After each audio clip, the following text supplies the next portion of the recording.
My name is Andrew Hill. I have a PhD in Cognitive Neuroscience from UCLA. And cogneuro is sort of this intersection of mind and brain. And a cognitive neuroscientist generally will try to figure out the base science, the core science. How does the brain produce things about experience, attention, sleep, stress, learning? I'm kind of an unusual cognitive neuroscientist because I took my training and flipped it back into the clinical world or the practical world. Before my PhD, I worked a lot in human services, in crisis work with acute psychiatric populations. Not too far from you, I worked at an autism center for a few years in Providence. I'd done all kinds of work across addiction, aging, pretty much every type of human suffering.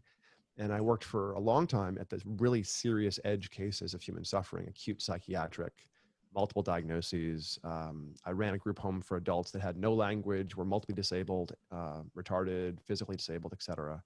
And just saw people at the edge of their, peopleness, so to speak, when their cognition declined, both acutely, developmentally, from drugs and alcohol. And I had been working in human services for about 20 years when I got to work in this autism center in Providence, and suddenly was seeing things I didn't think were possible. Seeing ADHD and autism and seizures and migraines and OCD and PTSD get alleviated, like in a few weeks or a couple of months. And this was sort of counter to what I experienced working historically in the health and human service field.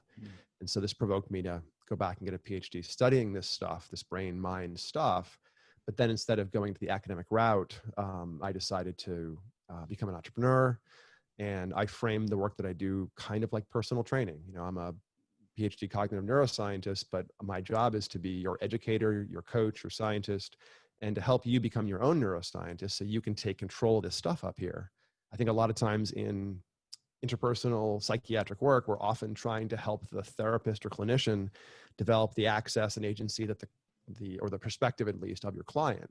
That's part of the therapeutic process. That's hard. It's always been an Achilles heel of neurofeedbackers to sort of have to understand what's happening in the head of the client they're working with, especially between office visits.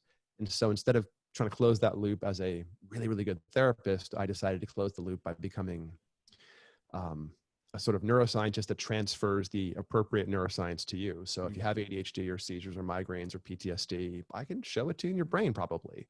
And then once you see that it's your brain, the stigma can go away. And for me, this was such a powerful thing that I doubled down on it. If I can show someone with PTSD that the back midline of their brain is stuck in a threat assessment mode, it stops being something mysterious and out of their control. And yeah, PTSD is really uncomfortable and gets in the way all over the place.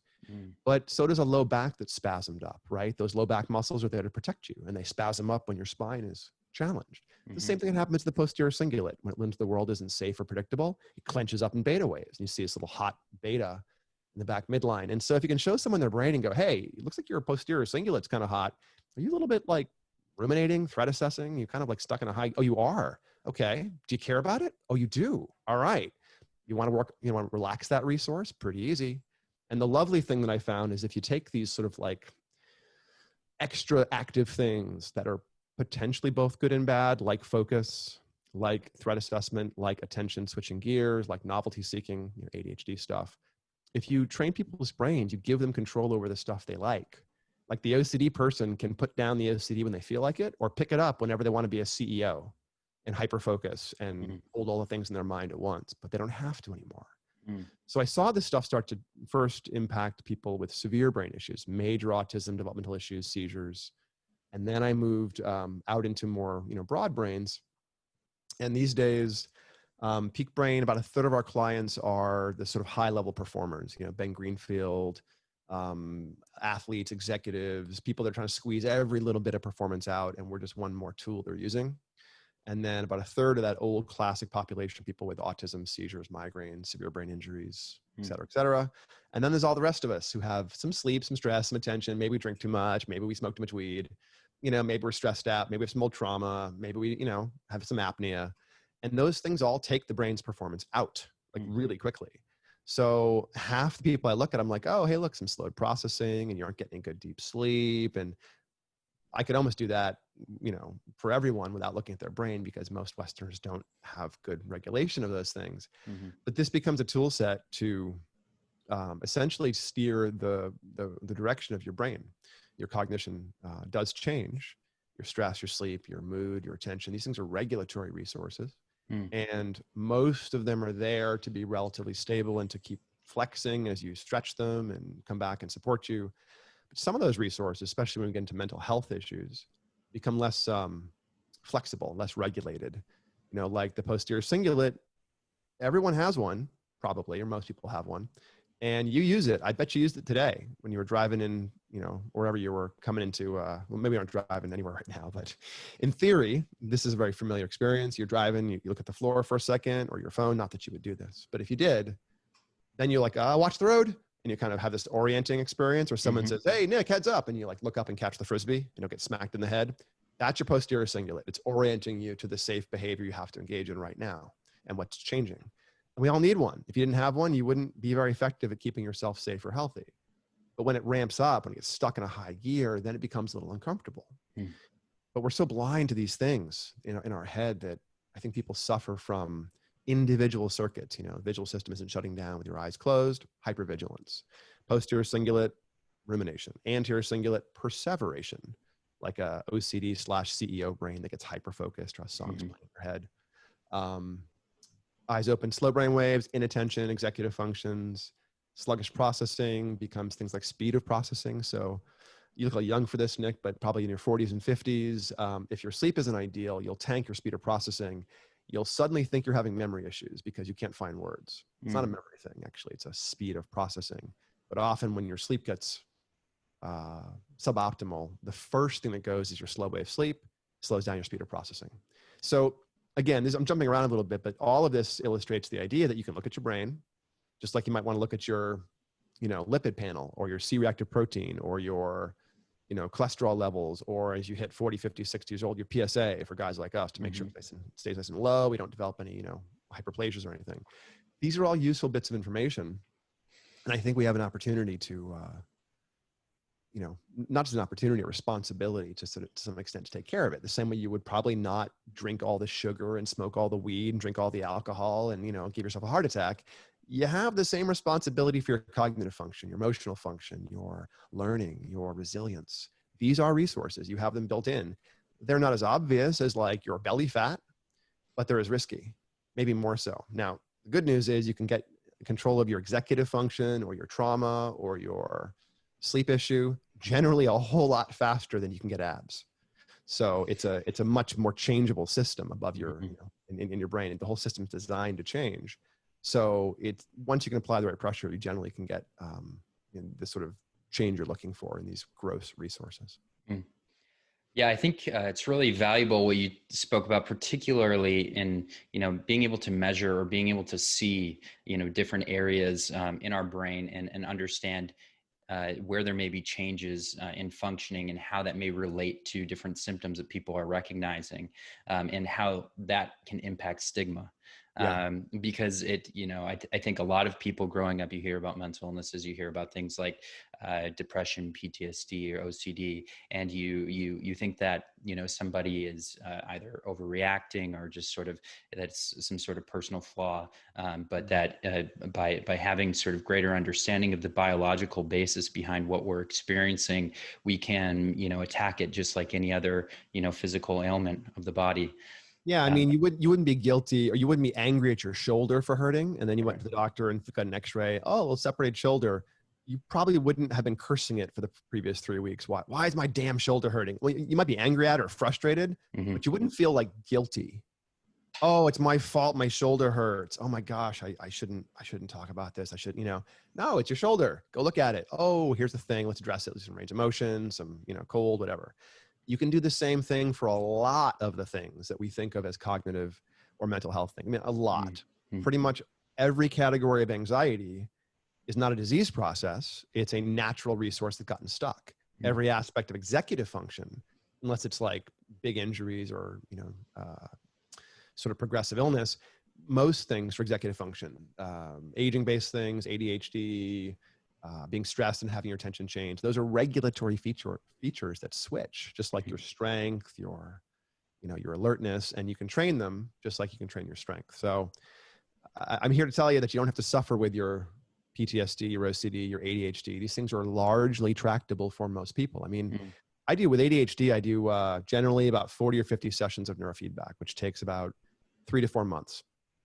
And when people come in with ADHD on assessments, they come up at like 2 to 3 standard deviations off the bell curve, like the wrong side of the mean.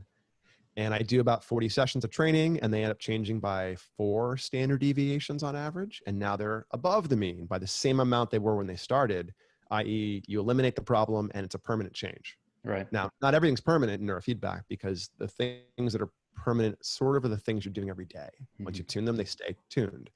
But if I was working on schizophrenia or something and you stopped coming in, it would probably just come back, because you're working to slow it down more than really offset the core disease process there. But again, you wouldn't be dismayed, or you wouldn't just give up about your like bizarre knee pain that's making you limp. You'd go get it checked out. You go get it addressed, and it would be really annoying, and it would probably have some arthroscopic surgery and some healing time and some recovery. But 6 months from now, you're back on the field running or riding the bike or whatever. I mean, we have that capacity with our brains. You don't have to get old in terms of mental stuff. There's no decline that's necessary for the brain. Yes, you lose some speed of processing. Yes, you lose some brain tissue on average, but it's not very much. It's like 0.5% per year or something after age 62. And that's if you don't do things like meditate, have other healthy habits that keep the brain tissue fat and happy and plastic, like challenging yourself, like fasting, like having good muscle mass and doing resistance training, getting good deep sleep stitched together. These things all help the brain stay really quite fat and happy. You definitely want a fat brain. A thin brain is not a good thing. It thins out throughout your life. Once you hit like 50 and above, it starts to thin out a little bit, which is not ideal. I think generally the average human in the West, the lateral sides, the temporal frontal lobe, called the insula, will thin out by about 15 or 20% the time you're in your mid 60s. And that's the area of the brain involved with body awareness, feeding, a bunch of other stuff. This is why elders aren't as aware of their appetite and their balance and things, because the insula is atrophying essentially, unless you're a meditator. If you meditate essentially 20 minutes a day, the amount of years you've been meditating is completely correlated with how much spared tissue you have. And you can start at any age. So 20 minutes of meditation will sort of sidestep natural cognitive decline that comes with aging. It can also offset things that are, problematic as well, like injuries, like ADHD.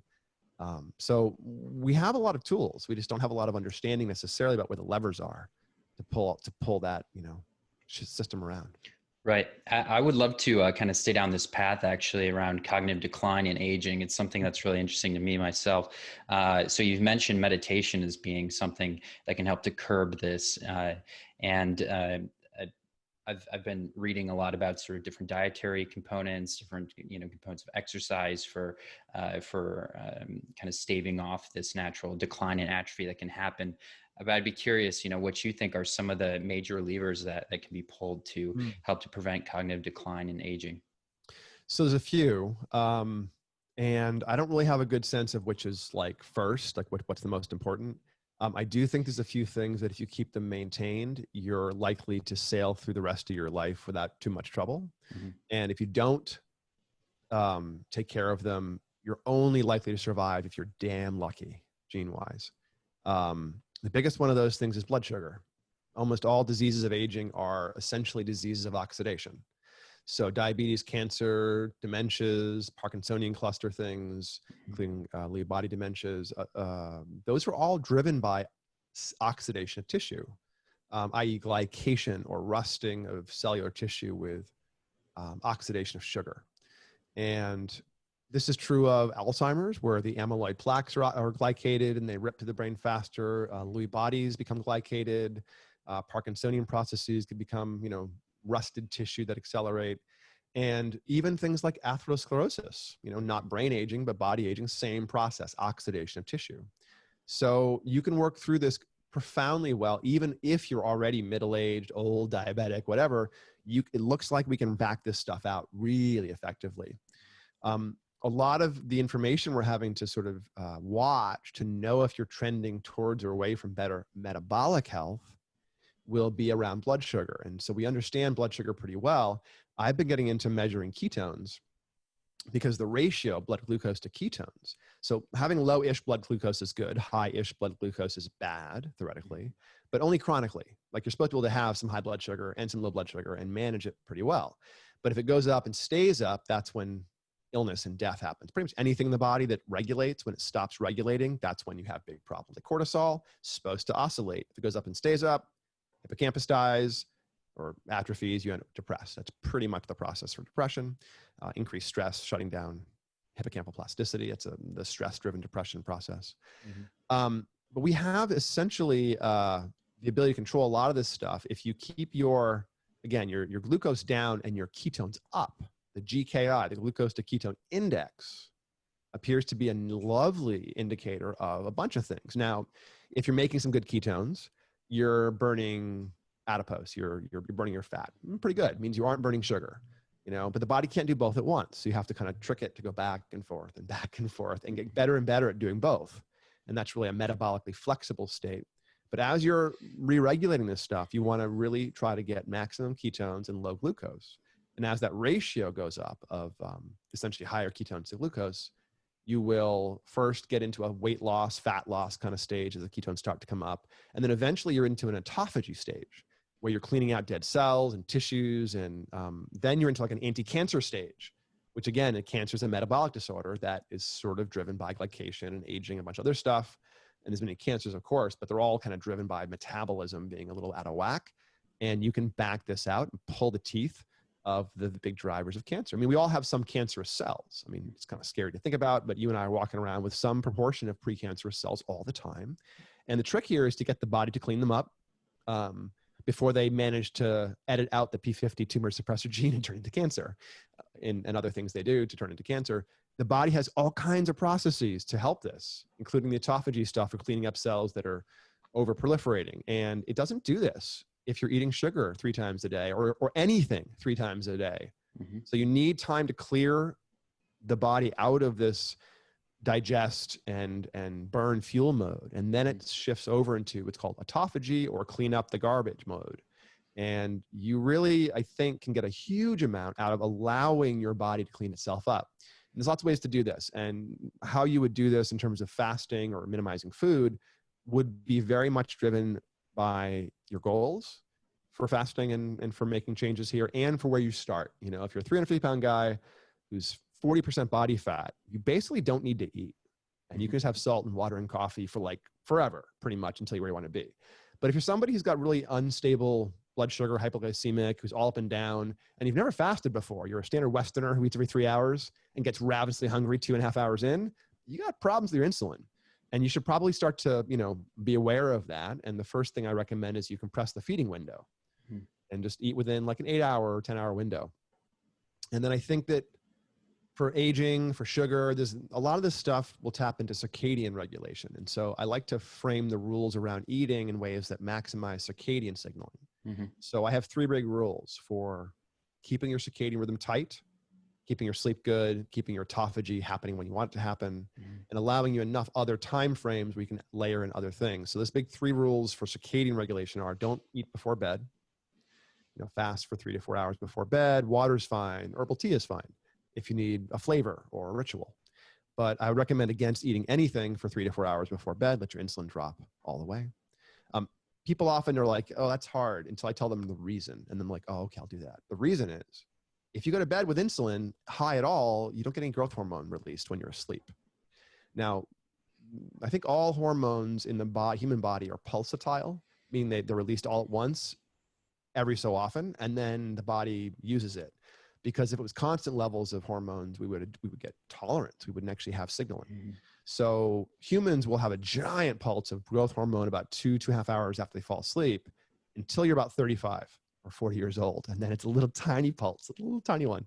And there's little like pulses throughout the day if you're younger, but after you're 35 or 40, the only thing you're getting is one little tiny pulse of growth hormone in the middle of your night if you have low insulin and you can actually get into deep sleep. If you don't have low insulin, cortisol stays up, insulin stays up, and you don't get into that deep sleep mode. So the rule of thumb is go to bed hungry, wake up refreshed and feeling full. Go to bed full, wake up hungry and tired. You're really messing with that regulatory and counter-regulatory hormones for energy throughout the night if you go to bed with food in your stomach. So first rule, fast before bed. Second rule, get up the same time every day. I don't care when you go to bed. Evening light is not that exciting for circadian. Screens are not that exciting for circadian. Blue light, not that exciting. I don't care about it at all. Unless you're doing everything else and then you want to dial more things in. But the morning light is the light that matters. There's a set of structures on top of the optic, the place the optic nerves cross behind the eyes is called the optic chi or chiasm, the X, the Greek letter chi. And the optic chiasm has a nucleus, a little structure on top of it, sits right on top of the X, called the suprachiasmatic nucleus. And the SCN, its job is to watch the temperature of light hitting your retina and say, oh, it's this time of day. And the SCN then synchronizes all of the other clocks in the brain, the body, in a cascade. So you don't need the SCN, the suprachiasmatic nucleus, to be pinged every morning to stay roughly in shape with time, but you do need it sometimes, or you will slide past the Earth's daylight cycle and weird things happen then. So that light, the color of sunshine that's in the air, even through clouds, first thing in the morning is only there for the first hour or so. And then the sun's higher in the sky and you get more of that color reflected back into space.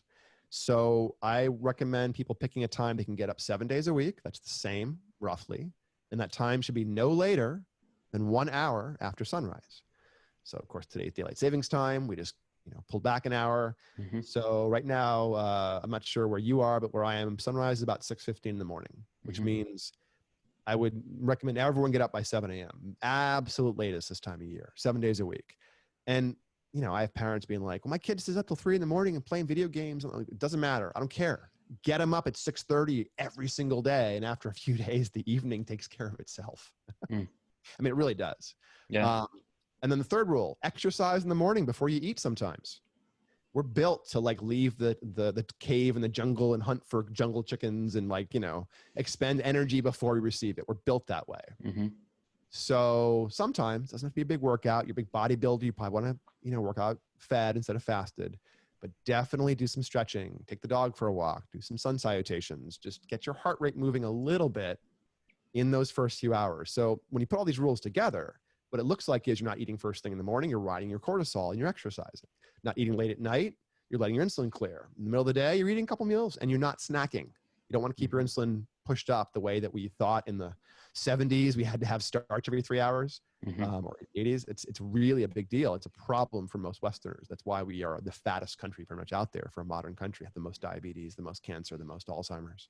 They don't have Alzheimer's in Japan, pretty much. They have another form of dementia called vascular dementia. Because they have problems with too much sodium and salt and vascular pressure stuff in their diet. But there's almost no Alzheimer's relative to the population in Japan because it's driven by the type of starches and other things that are problematic.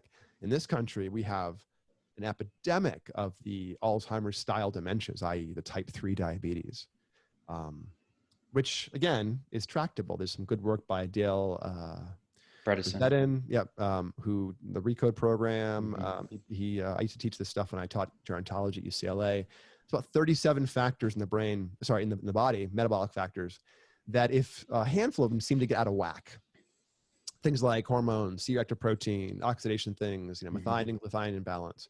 When a handful of these things get out of whack, it looks like the brain flips over into a mode where it's heavily immune, sort of like angry, and it's ready to fight anything in the brain.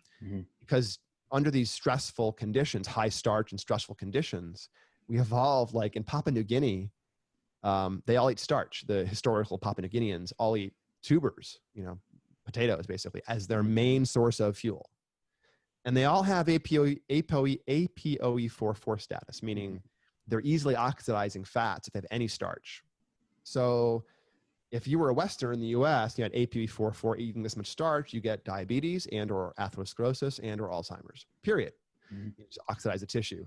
But nobody in Papua New Guinea has this problem, the traditional diet people, because they are exposed to microbially dirty environments. The jungles are dangerous to the brain. So all these microbes get in, and the amyloid is an immune molecule, and it fights the microbes and keeps them healthy. So in Papua New Guinea and jungle people will live longer than Americans will with a high starch diet, dramatically longer, because they're actually using the amyloid as an innate immune function. And Dr. Bredin found that essentially, he theorized that essentially amyloid's precursor, APP, amyloid precursor protein, will cleave in a couple different directions of amyloid. And one of those amyloids makes the brain synaptoblastic. It builds more synapses, like you have osteoblasts in your tissue that build more bone density. You have osteoclasts that consume it. This is dynamic regulatory tissue in the bones. Same thing for synaptic density. So it looks like Alzheimer's, type 2 diabetes, metabolic damage, et cetera, produces this long, slow metabolic adjustment trying to handle stress, oxidation, other dangerous things. And the brain strips out synapses because of it. We lose, tissue, we lose memories. And in our 40s and 50s and 60s, usually much later, we actually have significant problems. Now, evolutionarily, it doesn't matter. If it's happening in our 60s, who cares? According to the brain, there's not a caretaker role in the 60s and 70s. It doesn't matter nearly as much. But for quality of life as a modern human, it matters a big deal. So literally most people are pre-diabetic in the US.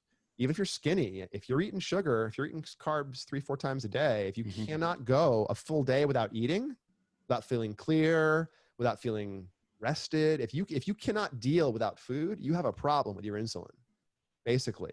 And many people in the US will just eat every 3 hours for decades and just gradually put on more and more adipose, gradually oxidized tissue, never spend any time throughout the day or even year cleaning up all the crappy tissue that's been building up inefficiently, all the oxidized stuff, because you're never going into an autophagy state. You're never letting things clear.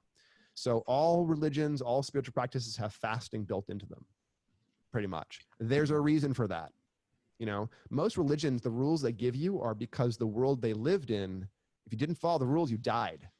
Like all the rules for food preparation in Judaism were about keeping the kitchens from having cross-contaminants so you didn't get sick. And fasting, be it Ramadan or be it Lent, there's a reason for it. It helps your body be healthier, dramatically healthier. So we have the machinery to fast as well as we have the machinery to eat.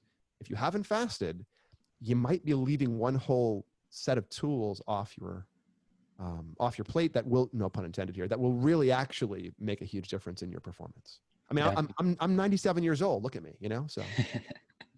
Yeah, I think when I think about, who's listening to this show, I think about people back home in my small town community in the Midwest, and then people that are my medical peers here on the East Coast. And I think when they hear about ketones or the ketone diet or ketogenic diet, they're thinking about just eating fat, and that it's sort of this fad diet where you're eating sort of fried balls of Philadelphia cheese and bacon every day. And, and so they have their medical questions about that.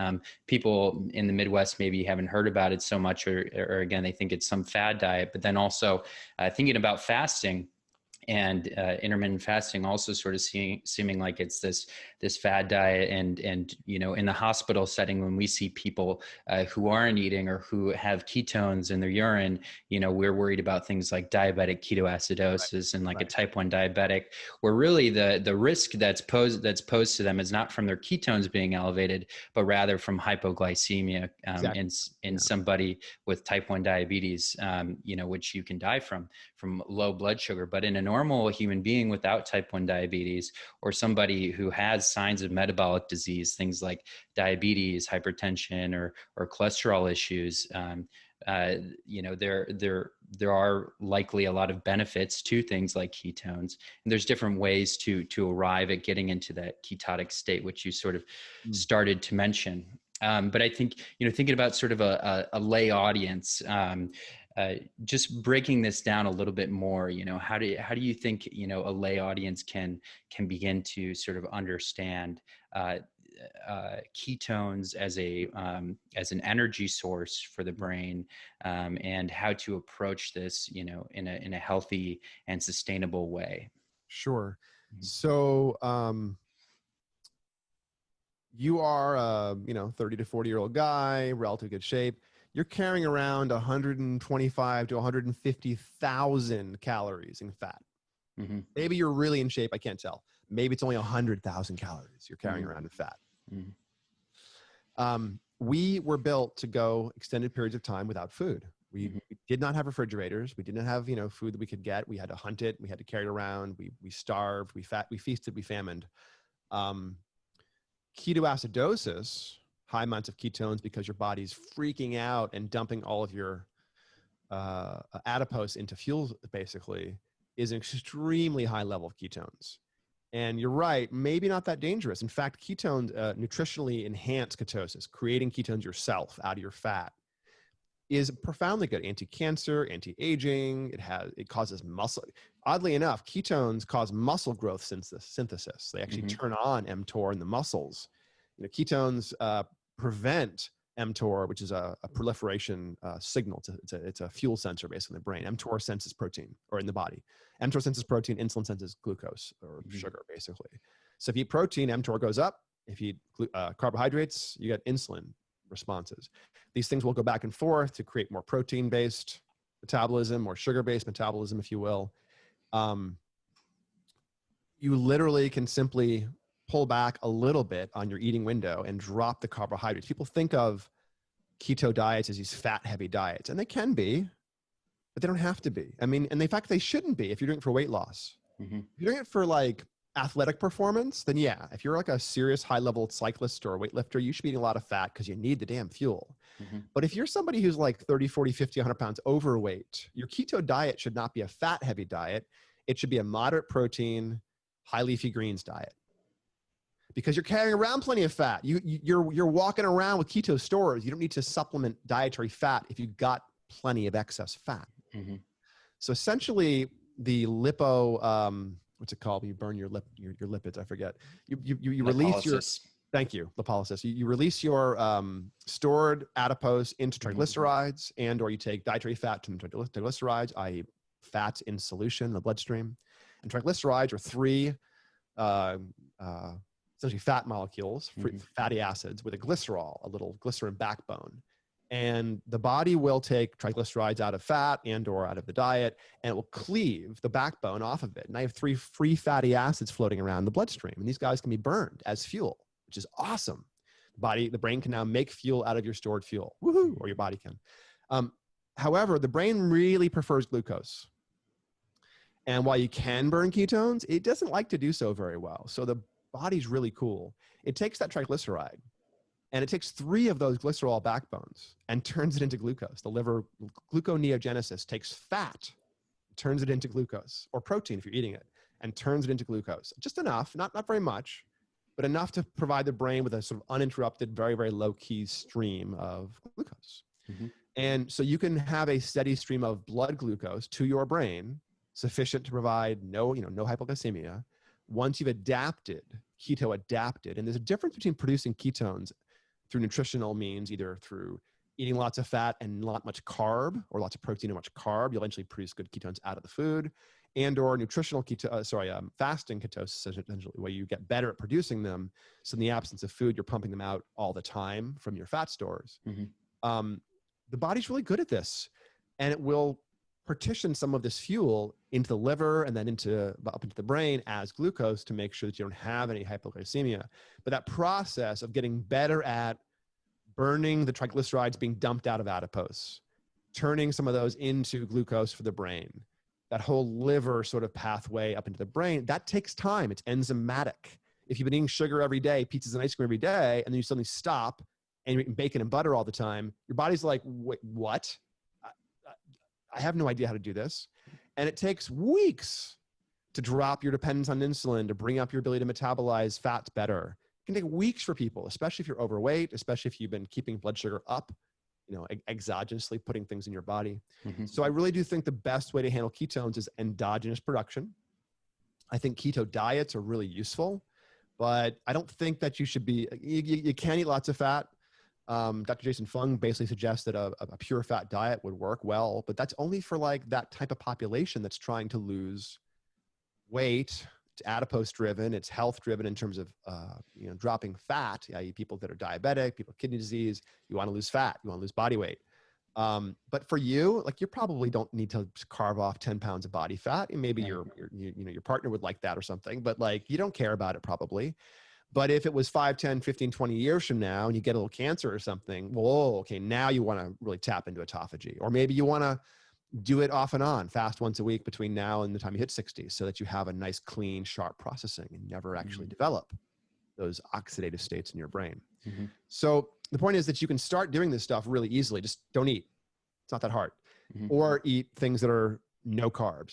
The average person will get into ketosis pretty well, produce ketones pretty well within 3 days, eating no more than 50 total grams of carbohydrates a day. And if you break that into 2 meals, so you aren't snacking, 25 grams max carbs, 20 net, 25 total in a meal, 2 meals a day, you'll be in ketosis in a few days. You'll be pumping out ketones. If you've been poor metabolically, you won't be burning those ketones. You're just going to pee them all out mostly and breathe them out. Acetone and BOHB in your urine and things, in your blood, you'll just pee all those things out. But after another week of that, you'll start burning them. So if you start measuring like blood ketone, what you'll see is it go up and up and up and up and up. And after a couple of weeks, it goes down. Not because you're not making less, but because you have less of a reservoir in your blood because you're burning it faster. So you have to kind of think about your current nutritional status. I mean, and metabolic health, because if you're carrying around a little extra body fat and you eat a carbohydrate-rich diet or sugar-rich diet, you're probably carrying around in glycogen for you and I, relatively medium to big size guys, 400, 500 grams of carbohydrates roughly, and that's a fair amount. I mean, we don't usually eat that per day, even in a carbohydrate-rich world. So now you have to think about, oh, wait, I'm carrying around about 50 grams, maybe 100 grams of my liver. If I'm really good at, fill my liver up with glycogen. If I'm really muscular, maybe another 300 to 400, maybe 450 in all my muscles, cool. But now you have to think about ways to deplete that system to kick yourself up into burning the other fuel source. So you can almost kind of go, oh, I'm not going to eat. I'm going to work out for half an hour. It's about 300 calories, my intense workout. Ooh, I've just actually brought my glycogen down dramatically. I'm going to fast for a little bit, have some fat, have some protein. I'm guessing my body's not going to be able to grab the residual glucose and starch everywhere. It's going to start trying to burn fat. And then I have tools I use like this. I'll show you. This is my favorite tool these days. It's called a BioSense. It's a breath acetone meter. So I can check my ketone levels every 2 hours. And finger sticks aren't all that accurate because the system oscillates. You have to finger stick every 2 to 3 hours to get valid readings, especially if you have a diabetic or blood sugar issue.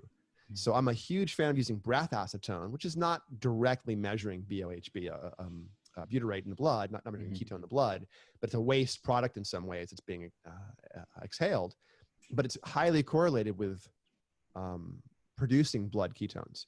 So you can sort of figure out, well, for you, what is ketosis? Can you have 100 grams of carbohydrates or not? Most people can't. Some people can.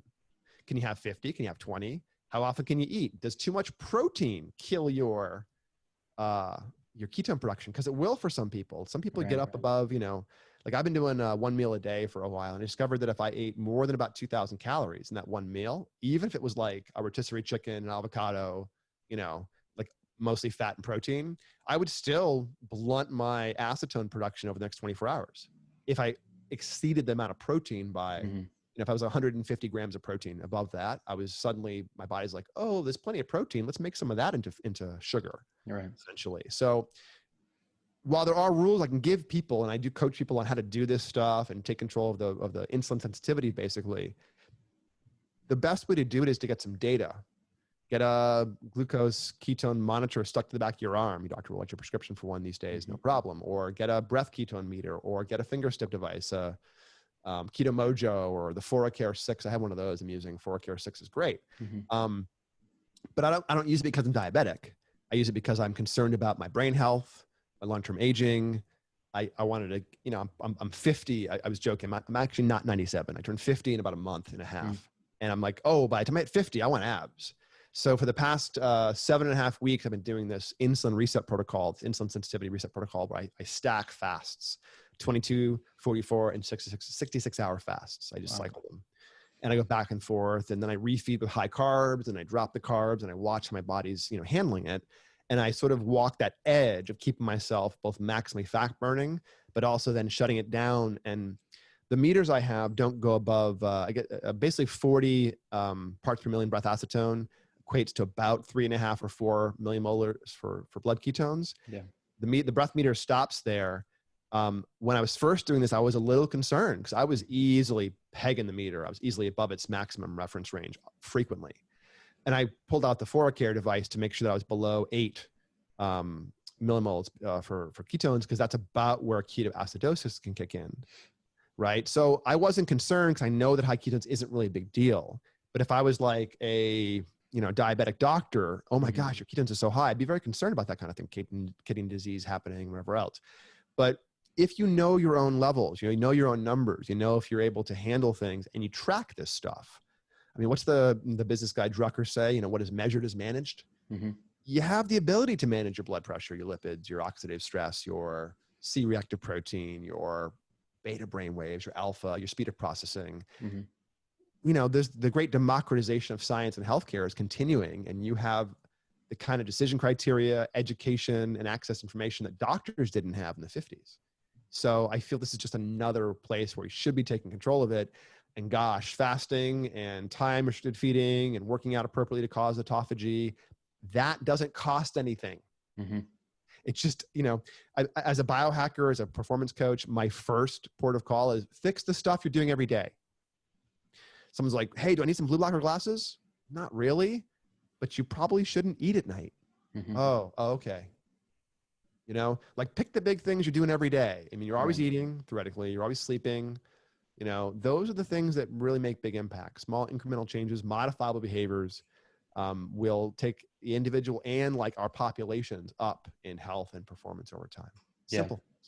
I think that, for somebody listening to this who hasn't thought very much about their diet and their approach to staving off cognitive decline with aging, they think about diets. We talk about diets as if they're all sort of, comparing apples to apples. Like there's a Mediterranean diet and then there's a ketogenic diet. And there's different components to different diets. So really you should almost call them lifestyles, because it's one component is what you're eating. Another component is when you're eating. Another component would maybe be like what micro or macronutrient sort of balance you're eating. So, talking about something like a Mediterranean diet, it's talking mostly about what you're eating and maybe some of the evidence about, the benefits of a Mediterranean diet, even though it's really a poorly defined diet. But it does, in general, it has a lot of leafy greens or vegetables and things like that, which are maybe, you gain some benefit from the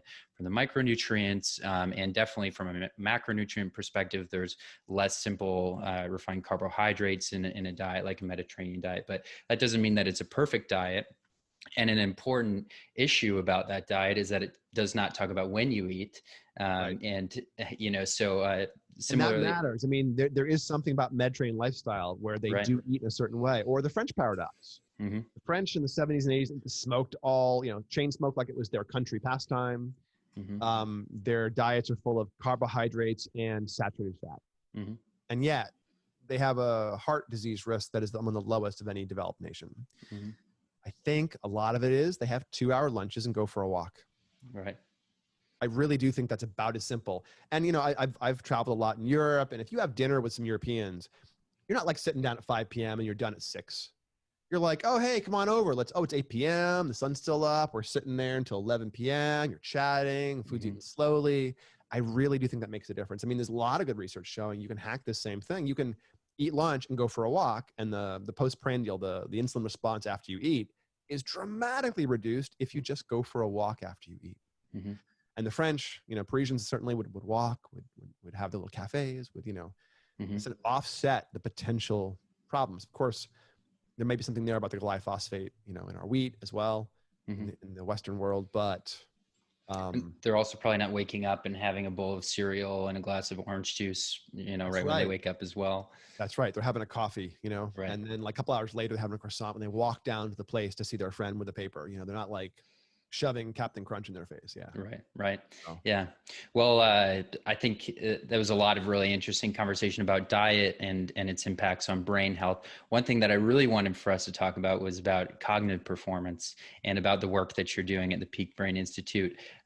So you touched in the beginning on some of the different domains of cognition. And I would really appreciate if you could kind of reorient me and the listeners to, what sort of different domains you consider as part of cognition and your approach to those Yeah, different domains. great question. Again, as a cognitive neuroscientist, I'm a little bit of a reductionist.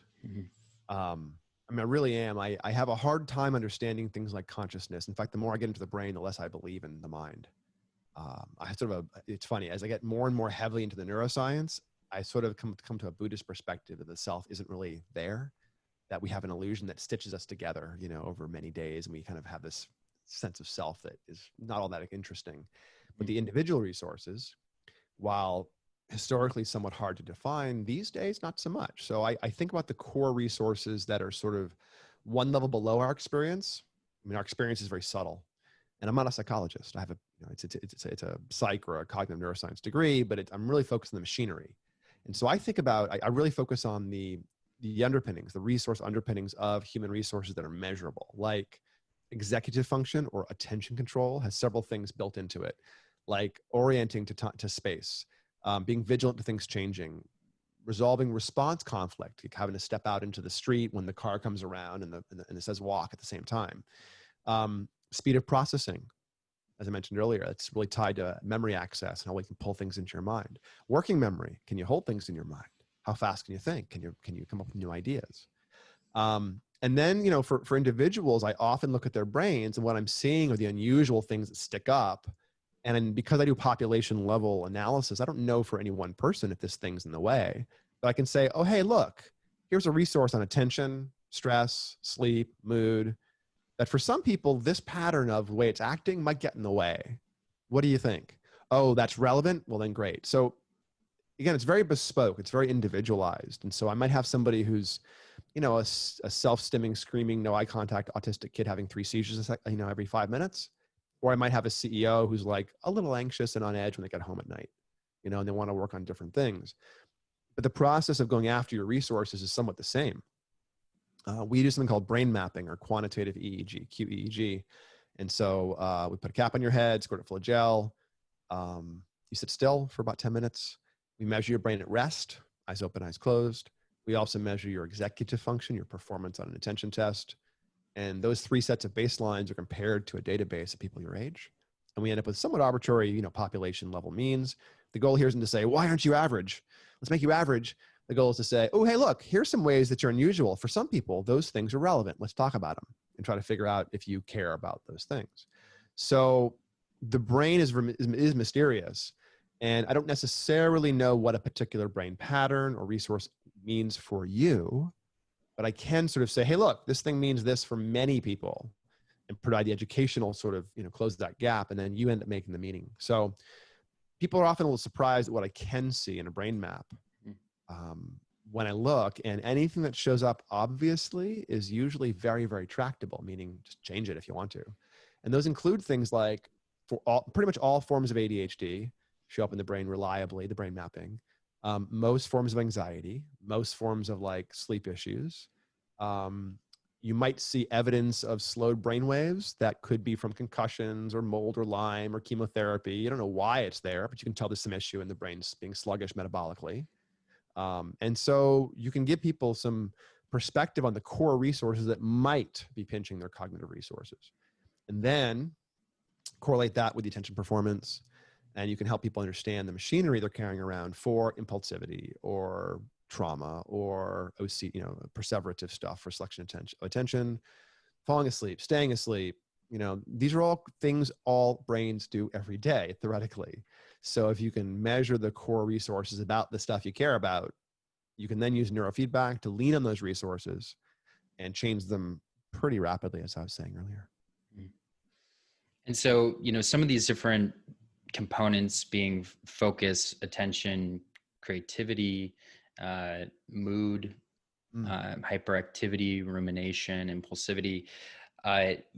So the approach that you take is by quantitative EEG and by, kind of seeing where people are abnormal in those realms. And then you have sort of different prescribed approaches for each of those. Yeah, let me give you an example. Let me know if there's a specific cognitive or mental, thing you'd care about. I'll give you an example that's specific to that. But the easiest one is probably ADHD, because I see so much of it. And it's so common. It's also not a disorder, right? It's the natural brain thing, tuned one direction. So in the case of ADHD, in kids below 18 years old, the data is 94% accurate for spotting ADHD in the absence of a sleep issue, at least. And what you see is someone's theta brain waves are very high with their eyes open. Usually beta brain waves are also low. So like the theta beta ratio, the slow brain waves are up, the fast brain waves are down in the average person with ADHD. And again, in kids who are below 18, you can measure on the top of the head with one electrode, the vertex, and it's 94% specific for blindly sorting kids into buckets of ADHD and non-ADHD. The inattentive features, which is alpha, being stuck in neutral, ADD, that's eyes open alpha waves. And that marker, if you will, if I saw lots of eyes open alpha for you, about 80% accurate. I wouldn't know if it's true or not, but I might guess about it.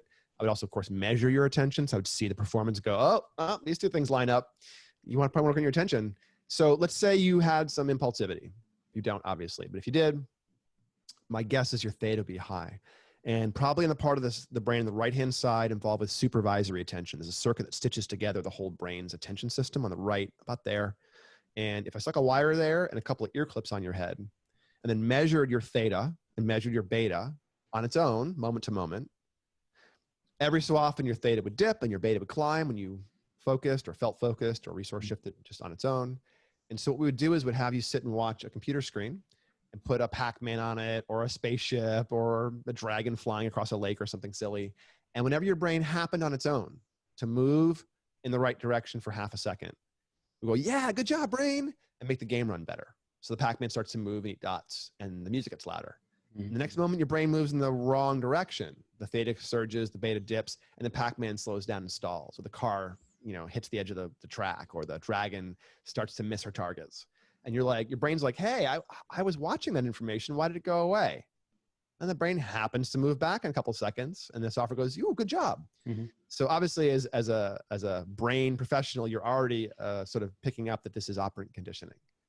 Think Skinner's pigeons, not Pavlov's dog. I've not made anyone drool, I promise, when I ring a bell. We're taking things that already exist, right? You're already making alpha, beta. You already have certain speeds of brainwaves, amount of brainwaves. We're taking that, we're shaping it. We're applauding the trends that already exist.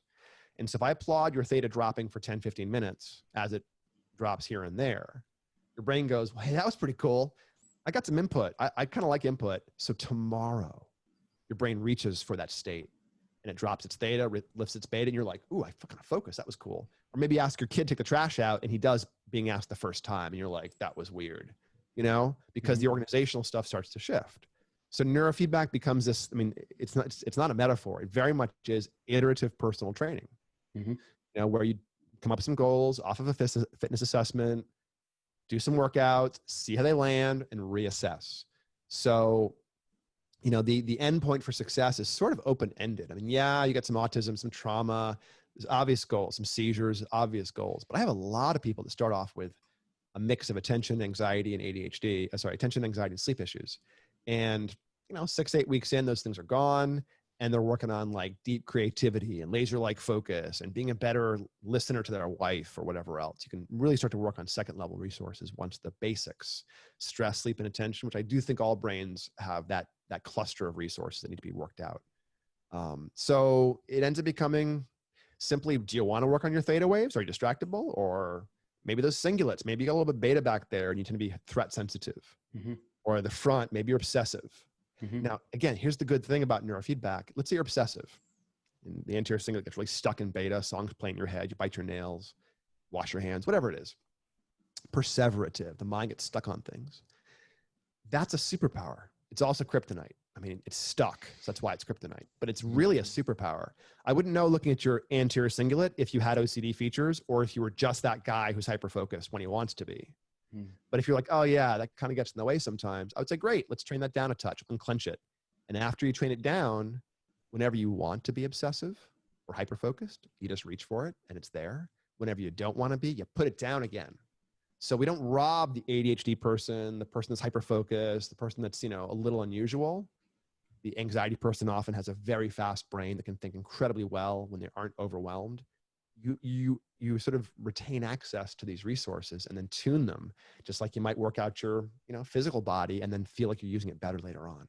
Mm-hmm. So we have this iterative process of exercising the waves. About 3 to 5 sessions in, you start feeling it. About 20 sessions in, we map the brain again, and we typically do a couple rounds of that 20 sessions, maybe 2 or 3 of those rounds. ADHD and anxiety take about 2 rounds. Concussions take 3 to 4. Peak performance, people often continue. Autism, they continue because you can make change just gradually, slowly, over time. Mm-hmm. But we generally re-regulate a lot of the really acute stuff. I work with veterans with PTSD. I get free services away, and 20 sessions, and they're like, "Hey doc, do I have to keep coming? I feel great." And I'm like, "Yeah, you're, as long as you feel fine, it's fine." And they aren't done from my perspective, but they're so much better than they used to be. And they're taking 2 buses to my office, and they're, it's fine. But what I want people to take away from this is it doesn't matter what particular thing you might want to work on. The brain is a tractable set of resources, just like your abs, your pecs, your lower back. If these things are not operating the way you don't want them to, you actually can change them. Just like you can get stronger shoulders or, sleep better because you worked out differently. You can go after the core resource here really reliably for the things that brains do commonly. That's the basic resource stuff. So what I heard you mention is, you do the brain mapping and then you do this neurofeedback approach. That sounds like a component of it is the video games to sort of, retrain your brain in areas of the brain perhaps that are weak or that are overactive. But I've also seen that you have part of the approach being mindfulness meditation. And I'm curious what sort of deficiency that's going after or what role you see it playing. Yeah, so I sort of view the combination of neurofeedback and mindfulness to be very multiplicative in some ways. I used to run the brain side of an addiction center that did a lot of work around moderation, a lot of work around mindfulness. And what I saw, both in addiction clients and then just regular brain clients I saw that people that did both neurofeedback and mindfulness had accelerated changes compared to those that did either. Neurofeedback is very rapid anyways. But when they added mindfulness to it, like the effects people were getting were taking off. They were just dramatic. This still happens to this day. I have clients, yesterday someone called me. He's been meditating for 6 months. He's been doing neurofeedback for a year. He's just started experiencing something called the jhanas, these absorptive experiences, feeling light suffuse you and warmth cover your body. These are things that happen 10, 20 years into meditation for classic meditators. I'm getting CEOs to do it routinely 6 months in because their meditation skills are like more powerful than they realize. And they're like, "Hey doc, this is weird. What's happening here?" "Oh, actually interesting. Like you're very absorbed." Cool. So I view these two things kind of like the neurofeedback is the strength and conditioning coach in the gym, making you bang out the rep and build the resource.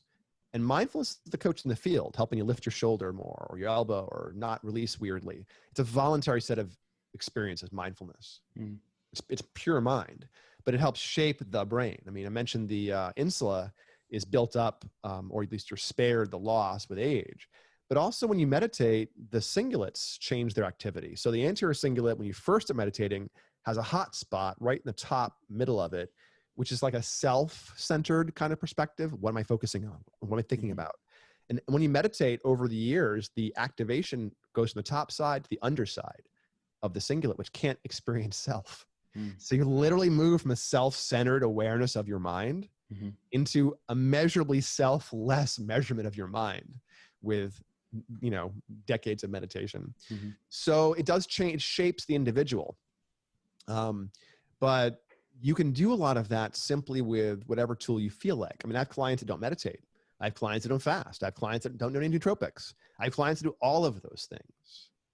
And I'm not so concerned about which tools you take to take control of your performance, as long as you have some goals and you want to take control of your performance. And, incidental things happen even if you don't want to take control of a specific symptom. I joke that if you walk into Equinox, all the staff has their abs hanging out, but at Peak Brain, everyone has like kindness and good listening skills hanging out, because I have all these 20 and 30 something, year old staff that are like 80-year-old Tibetan monk vibes, like super low key, very kind, because they start training their brains in the off hours. And after a few months, they're like the best possible even keel, resilient, well-rested, attentive individuals. Hmm. So, and most of them don't have anything wrong, like don't have like big problems, but since they have access to the gear, they hang out, they ask me for protocols, we train them, and they all get optimized before they go to grad school, basically. So, Yeah. Wow. Well, it's all really fascinating. And I think both an approach from, a cognition in the sphere of sort of cognitive decline and aging, as well as just for people who are maybe not quite in that stage of life and that want to work more on their attention or on their hyperactivity or their mood. Seems like there's, a lot of different approaches that people can take. And I appreciate your exploration of all of that. thanks. So, yeah. So just to finish off here, for people that are more interested in you and your work, where could I send them to learn more about you? Yeah, so we have Peak Brain LA or peakbraininstitute.com, same website for the main brain training centers. I'm at Andrew Hill PhD everywhere on socials. I think I'm Andrew Hill PhD on YouTube, Facebook, Instagram, plus my website's andrewhillphd.com. And Peak Brain's our main website for brain training, but we have offices for Peak Brain in St. Louis. We have one in LA, one in Orange County, one in London, new one opening up in Copenhagen shortly. And then we have, at this point, in a peri-pandemic world, 75% of our clients train from home. Wow. Even 2019, it was 55%. So we're already doing a lot of virtual remote support. We give you a private chat, basically, and work with you live when you're doing training and teach how to do it and then provide support. But these days, you don't have to come into a center. You could say, hey, Peak Brain, send me stuff. I want to get my brain shored up for you or your family. And we do it all virtually. So it may be worth knowing that people that are listening to your podcast get a discount. So if you come into one of the centers, the brain map is cut in half. Our brain map pricing is pretty good anyway. It's only $500 list, and we can do free repeats, which no one does for like ongoing education. When they tell us they come from your podcast, we'll cut that in half. So it's $249 for a brain map, one-time fee, and they have free access to the centers thereafter. Or they can have the same discount off of a training program. And those are a few grand, but it's a pretty competitive price-wise because we're not therapists. We don't have to charge therapy rates. So we end up doing personal trainer kind of stuff. But Peak Brain LA is the main website. Please come check us out. Please ask me on Instagram, on Facebook, on YouTube. Give me your brain questions. I'm getting all kinds of content out there, and I'm starting to develop articles. And as I move more, out of just pure neurofeedback into more of the peak performance coaching for a community, I sort of do a lot of this individually. I have a private coaching roster that are CEOs and athletes and things. But I'm trying to make this content more accessible to everyone. And so like the discussion we just had about fasting, I mean, I have about 15 things I would want to educate an individual around, and we covered a bunch of them. But I have this conversation with my clients again and again and again, as you might expect. So people out there, please let me know what you want to know, and I'll make sure that I coalesce that particular set of biohacking in ways you guys can go and dig into without having to just listen to me, chat some morning. So, yeah. All right. Well, Andrew Hill, thank you very much for your time. It's fascinating. I look forward to keeping in touch. This is clearly an area of interest for me, and I look forward to seeing the things that you're up to.